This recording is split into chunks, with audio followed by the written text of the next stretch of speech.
These instructional climbing videos should only supplement real, in-person climbing instruction from a climbing professional. Do not go outside and try these techniques without an experienced climber with you.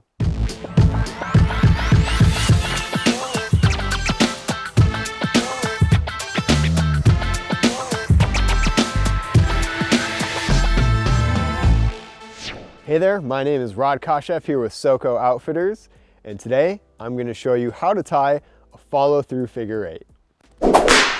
First, find the sharp end of the rope. Grab it with one hand, and with the other hand, measure out about 4 feet of rope.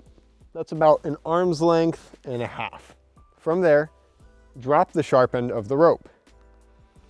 Where your other hand is, you're going to make a bite in the rope. A bite in the rope just means that you bend the rope in half and create a little snowman head. Now the snowman is getting pretty cold, and since the temperatures are dropping, you're going to want to put a scarf around it. Grab the scarf, go around the front of the snowman's neck, around the back, and then give the snowman a carrot nose with the sharp end of the rope. Pull the carrot nose through, and there you'll have a figure eight. The next part of the process is attaching the figure eight to your harness. On your harness, you have the 2 tie-in points, one on your waist belt and one on your leg loops. Start from the bottom and make sure the sharp end goes in between the piece of webbing on top and your tie-in point. Then go in between your waist belt and the top tie-in point. Pull your knot so it's about a fist's length away from your harness. Take the sharp end of the rope and touch it to the rope that's coming out the bottom of your harness. Keep touching this rope until you follow through the first hole in the figure eight and pull the rope all the way through. Make sure the rest of the lines on the figure eight have parallel lines by following it all the way through, just like a mirror image. When you're done, you will have 5 parallel lines. 1, 2, 3, 4, 5. At the end of your knot, you want to make sure you have about at least 6 inches of slack. This is a good way from your pinky to your thumb to measure 6 inches. Once you have at least that much slack, you can either just let it be, or you can tuck it back in for a Yosemite finish.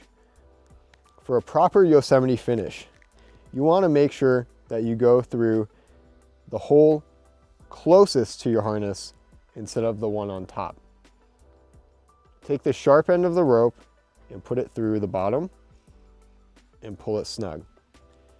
You know the Yosemite finish is correct because when you pull it tight, it doesn't come undone. If you go through the top loop instead of the bottom, there's a chance that your knot could come undone because you're essentially going backwards and untying your knot. If you're worried about doing the Yosemite finish, it's best just to leave the remaining amount of slack out and not do a Yosemite finish. After you've taken many falls, your knot can cinch down on itself and become a lot harder to untie. In order to loosen it, we use a method called breaking the knot, where you push down on the top strands of the follow-through figure eight and then flip the knot over and push down on the bottom strands. You can do that as many times as you want until the knot is loose enough to take your sharp end out of the rope.